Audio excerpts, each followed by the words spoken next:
My friends, at this moment of sadness throughout most of the world, I want to talk with you about a number of subjects that directly affect the future of the United States.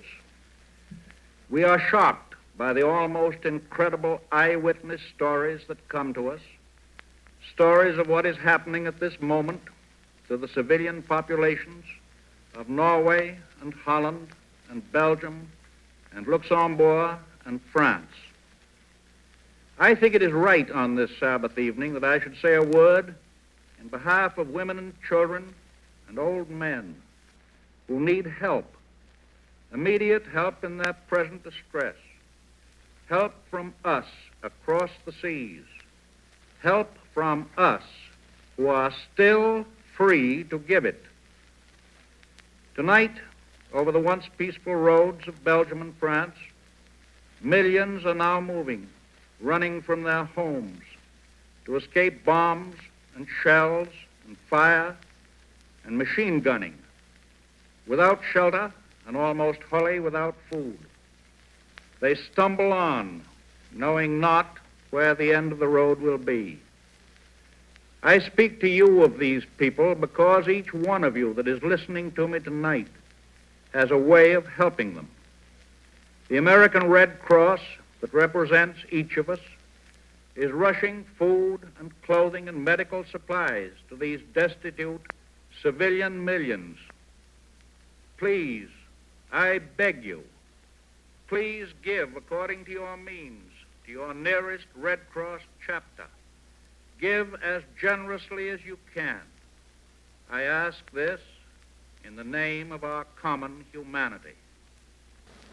Today's threat to our national security is not a matter of military weapons alone. We know of other methods, new methods of attack. The Trojan horse, the fifth column that betrays a nation unprepared for treachery. Spies, saboteurs, and traitors are the actors in this new strategy. With all of these, we must and will deal vigorously. But there is an added technique for weakening a nation at its very roots, for disrupting the entire pattern of life of a people. And it's important that we understand it. The method is simple. First, discord. The dissemination of discord. A group not too large, a group that may be sectional or racial or political, is encouraged to exploit its prejudices through false slogans and emotional appeals. The aim of those who deliberately egg on these groups is to create confusion of counsel, public indecision, political paralysis, and eventually a state of panic.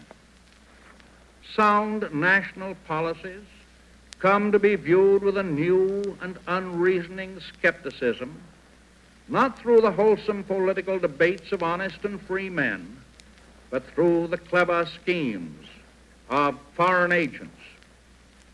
As a result of these new techniques, armament programs may be dangerously delayed. Singleness of national purpose may be undermined. Men can lose confidence in each other and therefore lose confidence in the efficacy of their own united action. Faith and courage can yield to doubt and fear. The unity of the state can be so sapped that its strength is destroyed. All this is no idle dream. It has happened time after time in nation after nation during the last 2 years. Fortunately, American men and women are not yet easy dupes. Campaigns of group hatred or class struggle have never made much headway among us and are not making headway now. But new forces are being unleashed. deliberately planned propagandas to divide and weaken us in the face of danger as other nations have been weakened before. These dividing forces I do not hesitate to call undiluted poison. They must not be allowed to spread in the New World as they have in the Old. Our moral, our mental defenses must be raised up as never before against those who would cast a smokescreen across our vision. The development of our defense program makes it essential that each and every one of us, men and women, feel that we have some contribution to make toward the security of our nation. At this time, when the world, and the world includes our own American hemisphere, when the world is threatened by forces of destruction, it is my resolve and yours to build up our armed defenses.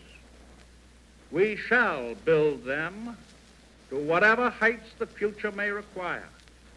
We shall rebuild them swiftly as the methods of warfare swiftly change. For more than 3 centuries, we Americans have been building on this continent a free society, a society in which the promise of the human spirit may find fulfillment. Commingled here are the blood and the genius of all the peoples of the world who have sought this promise. We have built well. We are continuing our efforts to bring the blessings of a free society, of a free and productive economic system to every family in the land. And that is the promise of America. It is this that we must continue to build, this that we must continue to defend.